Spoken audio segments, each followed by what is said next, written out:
Hi all. See, we're gonna have a short day today.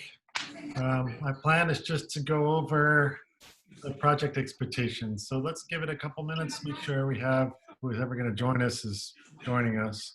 Because if I start now, by the time people join us, I may be done. So um, keep track. Okay. Yeah. What I was saying was my understanding is yesterday the college, Pitzer College, voted to go to a universal pass-fail system, but pass will count as a 4.0 on your GPA for those classes. So it won't show up for Pitzer students enrolled in the class. It won't show up as an A on your transcript, but it also won't hurt your GPA. It will only help your GPA. So if anybody looks at your transcript, they'll just see all passes for this semester. Um, but there won't be any damage to GPA. So if you have requested a letter grade for this class because you were working hard this semester trying to boost your GPA, then you'll get that boost in any case.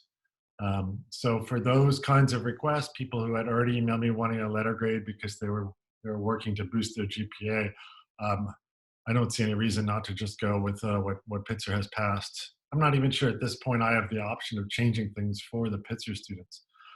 For the non-Pitzer students, what happens when I go to submit grades at the end of the semester is I get a little drop-down menu for each student with the grading options available to me that are determined by that student's college. So it may be that some colleges have, I don't even know where every student is. It may be that some colleges haven't even voted to allow pass fail. So those students, I'll only have letter grade options. So I'm going to have to compute letter grades for most of you, for a lot of you. And I still lean toward um, either just grading things on a pass fail basis for everybody, but some of you have given me really compelling reasons why you would like a letter grade. So um, I haven't completely decided, to be honest. And I know we're at the end of the semester, and I have to let you know for sure before we're absolutely done. I see there's in the chat box, there's a message from Kaya that Scripps is voting tomorrow on grading policies as well. And I think the other colleges, some of the other colleges are considering revising their grading policies too. So unfortunately, like everything else in this world right now, everything's in flux. Nobody knows what's going to happen this fall. Um, oh, Kaya says they're voting today, actually. Okay. So um, we're all doing the best we can. And I know that the uncertainty is the worst of it. And I wish I had better answers for you. Um, in any case, this shouldn't hurt anybody's GPA. So if it's your GPA you're worried about, then we can take steps to make sure that that's addressed. There was a proposal for a universal A, which is slightly different than what Pitzer passed. A lot of faculty weren't comfortable just giving everybody straight A's on their transcript, but a lot of people were really compelled by the idea that we don't want anybody's GPA to be hurt by this semester. So that's why there was this compromise of just giving everybody a pass, but letting all these classes help your GPA as if you had gotten A's. And so I may do something similar for everyone, where I assign whatever letter grade I can to boost your GPA or something. I don't know. I'm really not even sure what my options are, because I don't know what the drop down menu is going to look like for each student. And I've got students from 4 out of 5 colleges in this class. Um, so it's going to be particularly challenging for me to navigate my different options for every student in the class. I'm going to have a different class policy, the way I assign grades, for my CMC students and my Pitzer students and my Scripps students. So um, I have to come up with those policies, and it's going to depend on the policies of those colleges, and those are all in flux right now. So it's part of the reason why it's been difficult for me to figure out what I'm going to do. Any other questions about that? No? All right. Okay. Well, again, I welcome your feedback. If you want to email me your thoughts or whatever your preferences, people have been emailing me. I am getting swamped by emails, especially from this class, with people submitting late homework assignments and comments about grades. So know that I am reading all of those, even if I don't get a chance to respond to them. So if you do want to share your thoughts with me over email about about number one, where your college is at, I should get that message, but also about your own thoughts for your own grade within your college's policies. So we'll see what we can do. All right, we are done covering new material. The only topic that we skipped that we would have done had we been all together as a class in person is some theoretical stuff that you do at the end. For people interested in just the practicality of writing a program, which I think is all of you, the stuff that we are skipping is not the least bit important. They're never used in considerations when actually writing a computer program. There are things like the halting problem, which is interesting. It says that there are certain algorithmic problems that you cannot write a computer program to solve. So there are sort of deep theoretical issues of just the nature of computability and whether or not every possible problem can actually be solved with a computer. And there are theoretical limits to that. There are computational complexity issues where you can prove that even though it's possible to write a computer program to solve a certain problem, no matter what you do, it will take the age of the universe to solve that, for a computer to run fast enough. That's different than the computability question, which says it is literally impossible to write a program at all, even an inefficient one, to solve certain problems. But those are very, very theoretical considerations, and I'd rather have you spend your time over the next 2 weeks to become a stronger programmer, because I think most of you are taking this class because you want to learn how to program.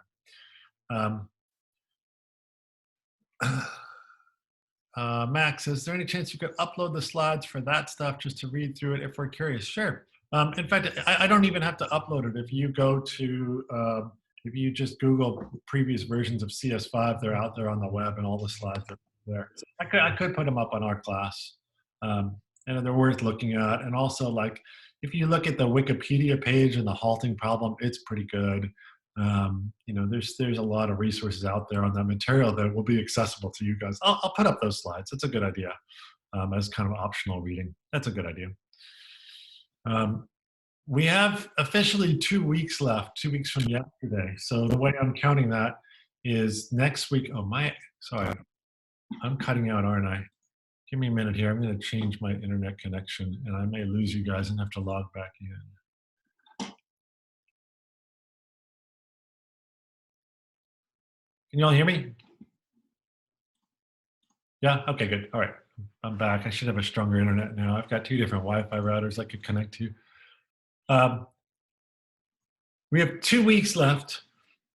I'm counting that next week. Normally we'd have class on Tuesday, Thursday, but in the spring there are reading days on Thursday and Friday. So actually in a normal semester, if we were all together, we'd have 1 class day left after today, which is next Tuesday. But our final, I believe, is scheduled on my calendar. I have it scheduled. It's as scheduled for a week from Wednesday. So next week we'd have class Tuesday. The following week is finals week, and our final is scheduled for that Wednesday. Somebody emailed me at some point and said it was Monday. I'm not actually sure, but in any case, we have essentially 2 weeks left for you to do anything, because the semester's not officially done till the date of the final exam. So I'm assigning the project today, and I'm going to go through that right now, what I expect for that, and you have 2 weeks to do it. So the deadline I'm setting for the Wednesday of finals week. Okay, you can do it early. You can do it all tonight and be done for the semester if you want, but it'll probably take you more than 1 day to do it. Make sure you allot enough time. It will take time. Okay, this is not a homework assignment. It's a project, so it's expected that it'll take more time than a homework assignment would take. All right, so let me do some screen sharing. I'm not going to go to my iPad screen today. I'm just going to show you some things that are up on the web that I just put up within the last hour, and kind of go through the expectations. Let's see. So here is the course web page. So hopefully you're all seeing the course web page right now. And you see, I changed some things at the bottom of the page. So today in class, the topic is the project description. And there is a web page now that we'll go to in a second. And that is due the Wednesday of finals week at 8 a.m. Okay, 5:13 at 8 a.m. And I haven't decided if you'll upload that to Gradescope or if you'll just email me your final project. I'll probably just accept emails. Um, but I'll make that clear. I should have thought of that before now. I'll make that clear to you all. Look out for an email from me with more detailed instructions. If you go to this, and then next Tuesday in class is just going to be time for you to work on the project. So next week, the schedule is Monday morning, I have office hours as usual. Monday afternoon, I'll have lab time, which is just time I'm going to sit there online answering your questions, right? So I'm available to you Monday morning and Monday afternoon during office hours and lab time. Tuesday during regular class time, I will just be sitting there online again, just being available to you. I'm just trying to give you as much access to me as possible to answer questions and help you. And then Wednesday's the same as Monday. I've got office hours in the morning and we've got lab time in the afternoon. Thursday and Friday, technically, we don't have class because it's reading days. If people need it, if there are requests for it, I can make myself available Thursday afternoon during our normal class time as well of next week. Finals week, I probably won't be available so much. I haven't decided what my office hours will be for finals week. I may just keep them on at Monday night, Monday morning. So I'll try to make myself available to you during finals week, but I haven't decided on that yet. Okay, I think I've said everything that's on this page. So let's go to this project page. So that's a new web page I created with instructions for this project.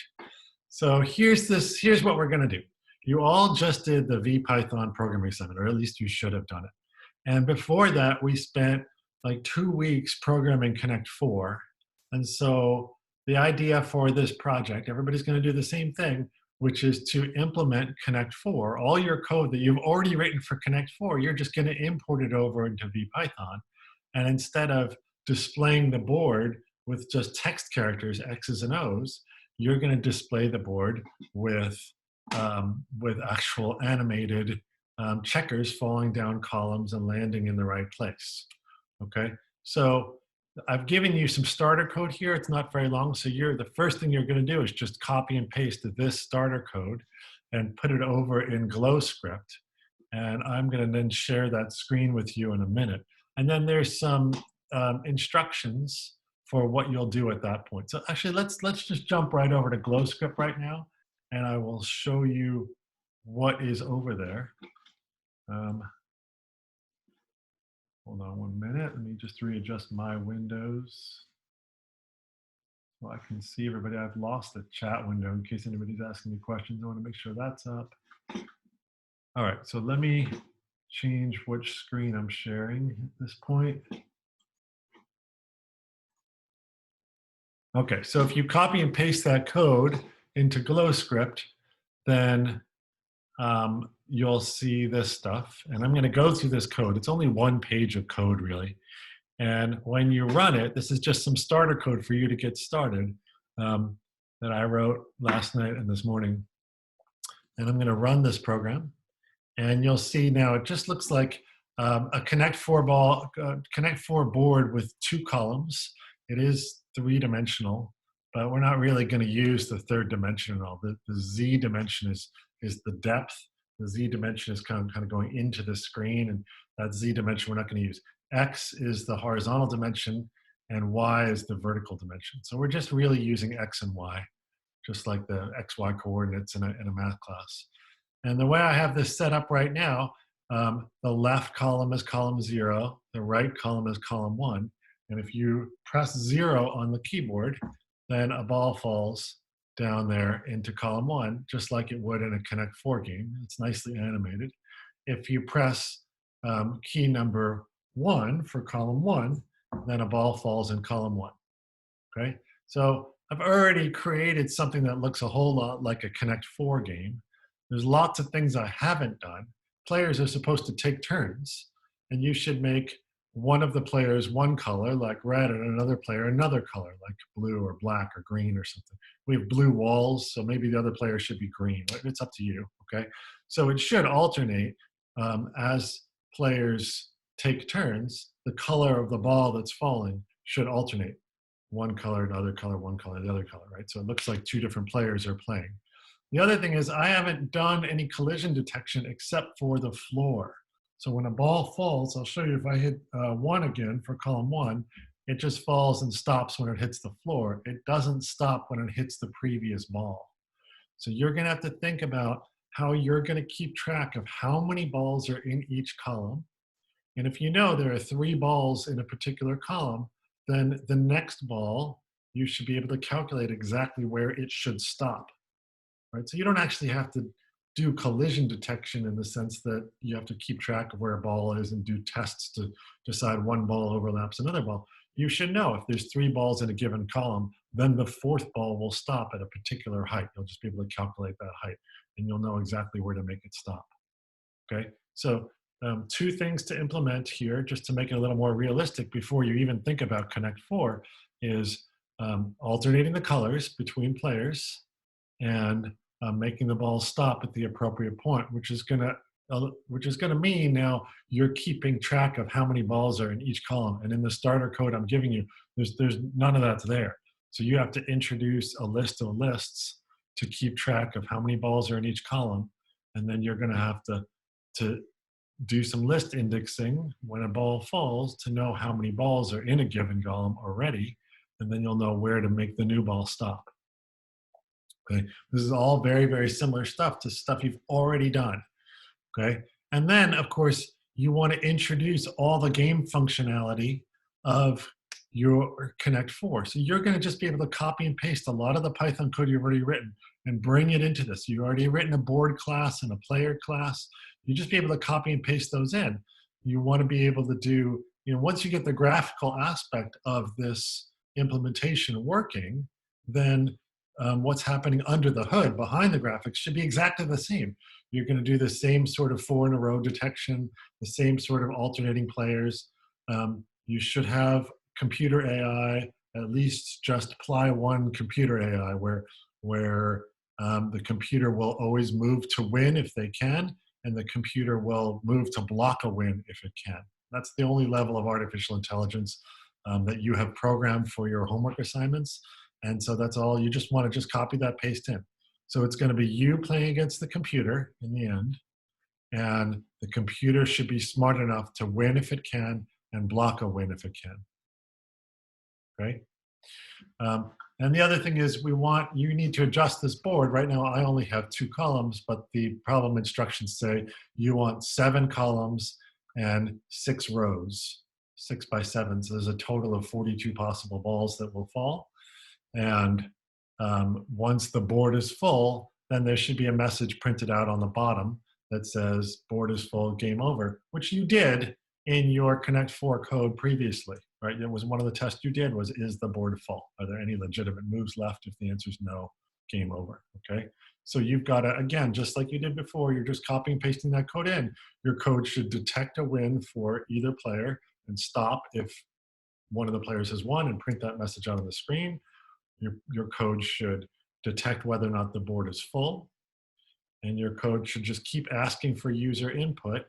The user is playing one of the players, the computer is going to play the other player, and the colors of the balls that are falling should just alternate from one color to another as the 2 players move, right? It should just look like a Connect 4 game. It should feel like a Connect 4 game. That's all, okay? So let's go back to this program, and I'll see if I can explain how my implementation is very, very simple, right? Because I'm not doing this collision detection. I'm just having the ball fall. How this works, because I did have to, it actually took me a while to figure this out. I did have to do some tricks to figure out how to get a ball to fall and then leave and then stay there at the bottom when the next ball falls. There's actually a little visual trick here. There's only one falling ball. So let's go back. When a ball falls, there's only one falling ball. It falls, falls, falls, stops the bottom. Now a new ball is created at the bottom, and the moving ball has been made invisible. So what you're seeing now is actually a different ball than the one that was falling. okay? The falling ball has been made invisible. If I press a 1 now, then the moving ball immediately gets teleported to the top of the second of that column 1. It falls down till it hits the bottom, and a new ball is created there, and the moving ball disappears. So there's only one moving ball. Its location keeps jumping to the top of whatever column according to whatever key was pressed. And what you see at the bottom, when it falls into its final resting place, a new ball is created right there. So that's kind of some visual tricks. It's the only way I could figure out how to make this work, but I think that'll work for everybody. So if we edit this program, I'll point out how that works. So first let's talk about this section last. So this is just setting up the ball, setting up the walls, setting up the initial ball. But you'll see right over here in line 24, that is, we don't even need line 25 anymore. Yeah, we can kill line 25. That's not used. Line 24 that's here is just the initial ball. This is, so the word ball is always going to reference the moving ball, right? So the moving ball starts out being a sphere at the floor level. I'll talk about floor level in a minute. That's just the level of the bottom. So it's a sphere that starts out at the bottom, not at the top, okay? But it's invisible. So this visible equals false means you don't see it. So when I run this program, there is, at the very beginning, there is a ball there sitting at the bottom, but it's invisible. You don't see it, okay? So I'm using the visibility attribute to determine whether or not the ball is on or off. So when it's invisible, it's off, okay? We'll see how that works when we go to the program, okay? So I've created a new ball here, okay? The word ball will always reference that moving ball, and right now it's created at the floor level, but it's off. It's invisible. All right. Now, a lot of times what you'll see in a lot of computer programs is a whole lot of functions, helper functions, class definitions. And one of the kinds of things you'll see that you should have seen in your homework that was due today was an event handling section. So those are special custom functions that are written for every time somebody presses a key on a keyboard or every time somebody clicks a mouse, right? So those are called key presses and mouse clicks. Those are called events. And these are special functions that are called when an event happens. So in this case, there's a key down function that happens when a key is pressed. So that's actually set at the very top of the screen. You don't have to mess with this very first line. So key down is the name of the event, and key down function is the function that is called when there is a key down event. Okay, so it's this first line that you won't mess with that invokes this function down here when somebody presses a key. Okay, so we have this event binding that means there's an event, it's called an event listener. Inside the computer, there's this separate function inside the computer you have no access to that's always listening for mouse clicks and key presses. And when it hears a key press, it now will call this key down function, okay? All right, so, and it says that in the comment, this function is called each time a key is pressed. The key that is pressed is stored right here in the variable key, and that's printed out to the screen. So it's reported back to the user what key was just pressed. Now that key is a character, right? So if somebody presses key number 1, that's not the number 1, that's the character 1. So down here, I've converted that character to an integer, right? This is all happening. Now this function is only gonna do anything if the user presses 0 or 1. So that's exactly what this conditional does right here. It says if key in the string 0, 1. So that should be familiar to you at this point. It's saying if the character that was pressed on the keyboard is somewhere in this string 0, 1, means it's either a 0 or a 1, then we're gonna do something, okay? So here's what we're gonna do. We're gonna take our moving ball, we're going to reset its position to be at the top of a column, that's wall height, is the top of the column, And its x, that's the y coordinate, and its x coordinate will depend on what key was pressed. A little formula there, it's just twice the key that was pressed. So if the user pressed 0 on the keyboard, then the x coordinate of this new ball will become 0. But it's going to go to the top of column 0. If the user presses the key 1, then the x coordinate will be set to 2 times 1. Right? The x coordinate will be actually 2 because that's the x coordinate of that second column. And it will be again at the top of that column. Right? So if the user were to press, if you want to add more columns, you'd put a 2 here in this string, 0, 1, 2 now. And the x coordinate would be 4 of that new one. It's twice that. That 2 times just it helped things line up between the walls. You can mess with all these constants to see what they do. Okay, the other thing that happens though, as soon as the user presses a key, not only does it reset the moving ball's position to the top of the right column, but it turns it on. Now it's going to be visible. Okay, once it's visible, it'll be active and it'll start moving. All right. Now that animation that happens where it starts to move, that's all happening down here in the while true loop. So when the program runs, really what happens is the program looks for the while true loop and just starts iterating this loop over and over and over again at 30 frames per second. Okay, so that's like a smooth animation. So that rate 30, you're probably not going to mess with. That's just changing the number of, changing the animation speed. That's not going to have any effect to you. All right. So there's just right now, within this while true loop, there's only 2 possible things that can happen. Every time the screen refreshes, which happens every 30 times every second, it's going to then do a little test. And it's only testing where is the moving ball. Not just that, but what is the y coordinate of the moving ball? Ball.pos.y is the y coordinate of the moving ball. And we're going to check, is it on the floor or is it above the floor? And if it's on the floor, is it on or not on? If it's on the floor and off, we're not going to do anything. Okay? If it's on the floor and on, it means it just hit the floor. And now we need to put a new ball there that'll just stay there forever and turn the moving ball off.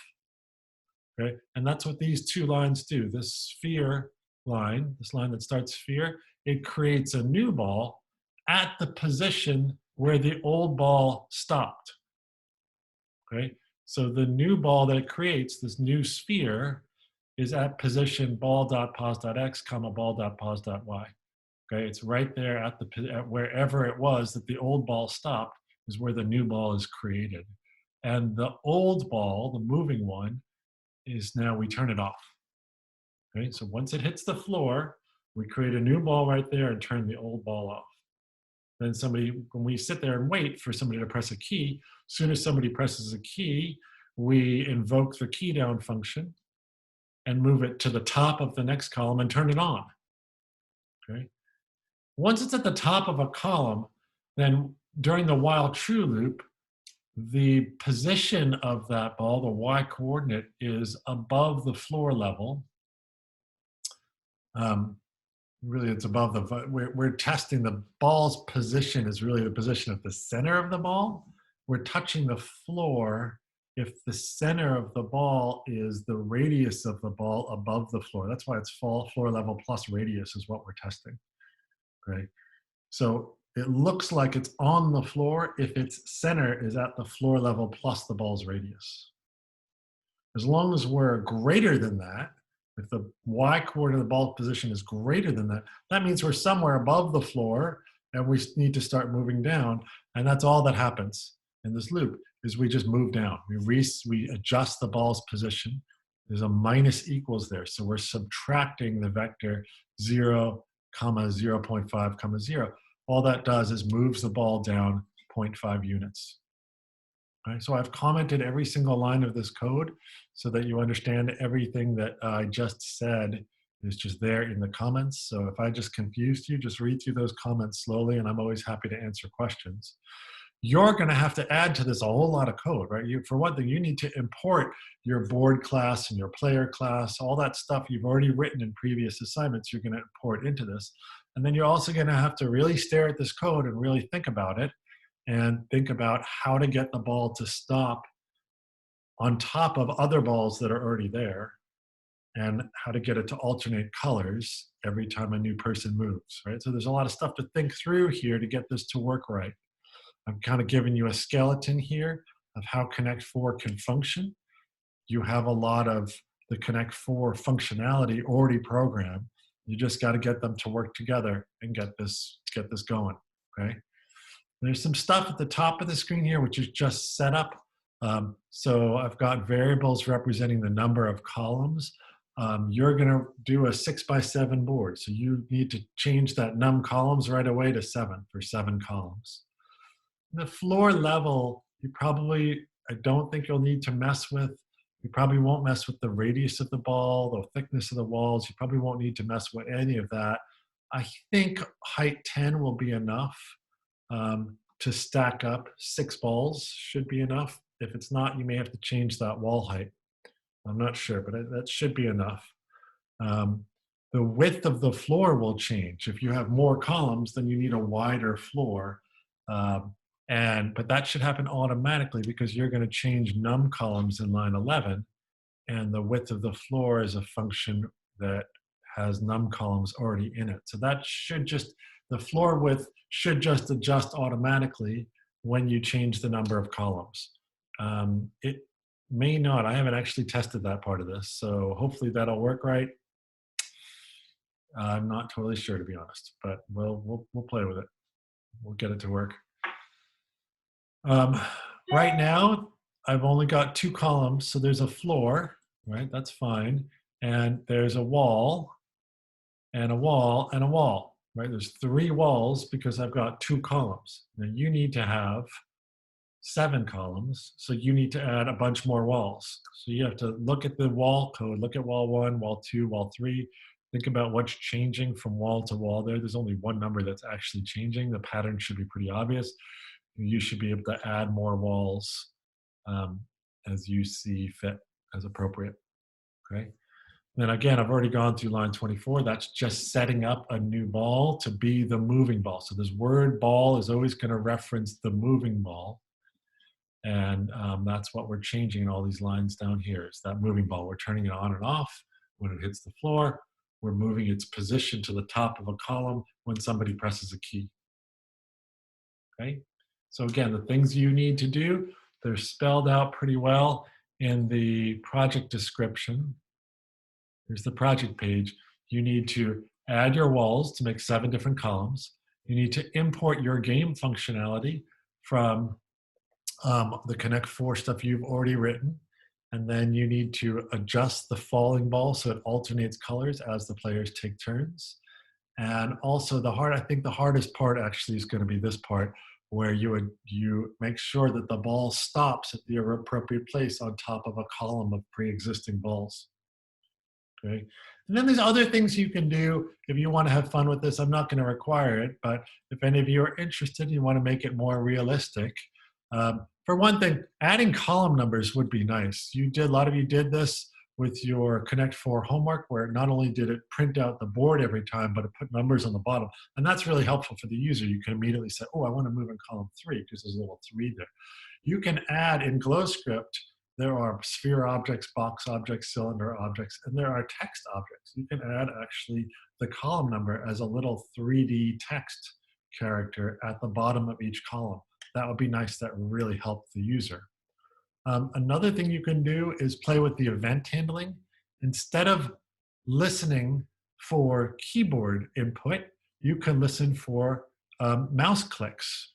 So instead of having the user hit the number 3 on the keyboard to have a ball drop into column 3, you could just have the user click column 3 and a ball will drop. And that would be much more realistic, like you're actually playing Connect 4 with your mouse and actually click on a column and a ball falls into that column.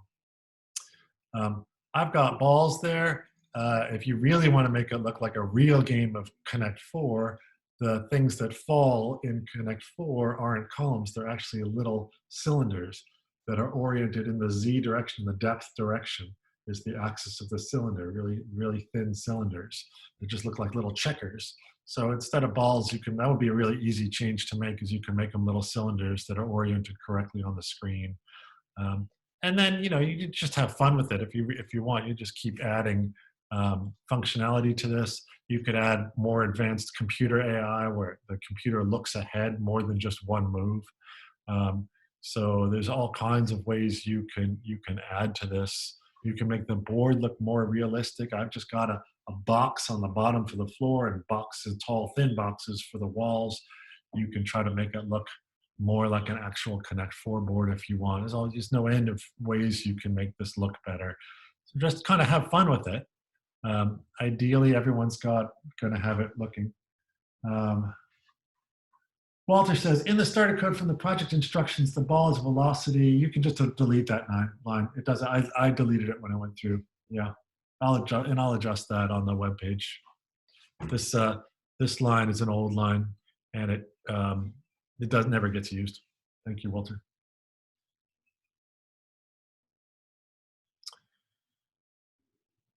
I think that's all I have to say. So it's due. You have about 2 weeks, 2 weeks from yesterday to do it.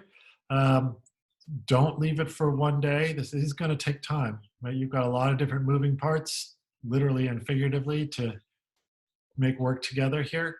Right? You've got to somehow get your old code, your Connect 4 code, and import it and get it to work here, and then get the animation right and get everything to work right. Okay. I'm happy to answer questions and help you out as much as I can. Again, just to remind you, I've got office hours Monday and Wednesday of next week from 9 a.m. to 10:30. We've got lab time on Monday and Wednesday from 1:15 to 2:15.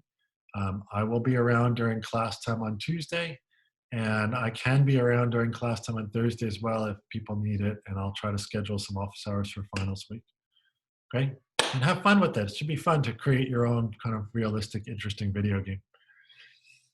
Any last questions? Oh, can we thank you? Mark, can we work with a partner on this project? Yes. Oh, man, that should have been on the instructions here. Not only can you, but I want you to. If you can, please partner up with someone. For one thing, I don't want to be reading 50 different people's codes. Please partner up, and you can partner up even with 2 people. You could have groups of 2 or 3. You don't have to. I'm not going to require that. If you want to just work on your own, some people just like working on their own. That is fine. But I would prefer you work with 1 or 2 other people. You'll find as you run into problems that it really helps to talk to somebody else. And I don't want you all to necessarily have to just keep bouncing your ideas off of me. You should have a partner that you're working with where you guys can bounce ideas off of each other. You can proofread each other's code. You can help each other find bugs. You can problem solve together. So yes, thank you so much, Mark. Yes, you should be working with a partner on this project. If not 1, 2, up to 3 people. And Kaya says, do we just submit one project then? Yes. So at the top where it says author, you'll put all of the people's names that are working on this project. So thank you for these questions. I will adjust the instructions on this page and add all that in. Yeah. Other questions? These are great questions. Thank you. All things I forgot to say. Again, and I'll probably just have you email your projects to me rather than go through Gradescope. And then I'll upload them to my GlowScript page and run them. Another thing you can do actually, well, maybe we'll do this. Sorry, I'm kind of thinking it through because I haven't done this before. So I'm kind of thinking it through as we go. Let me go back to GlowScript. Here's what we should do. You run your code, write your code, okay? And then this is what you're gonna do. This is how you're gonna submit it. I'll put this on the project instruction page. Up here at the top, it says share or export this program. So if you click on that, then you'll get a link to your code and you're just gonna email me that link, okay? That's what we'll do. So when you're done, go to the share link, email me this link, and then I'll be able to just click on that link and see if your program runs. And if it runs and it works, I'll give you full credit for it. And if it doesn't work, I'll look at your code and give you partial credit. Okay, so let's do that. And I'll put those instructions on the webpage. Other questions? These are great questions. Anybody else? You could turn your mic on, just yell them out, or just put them in the chat window.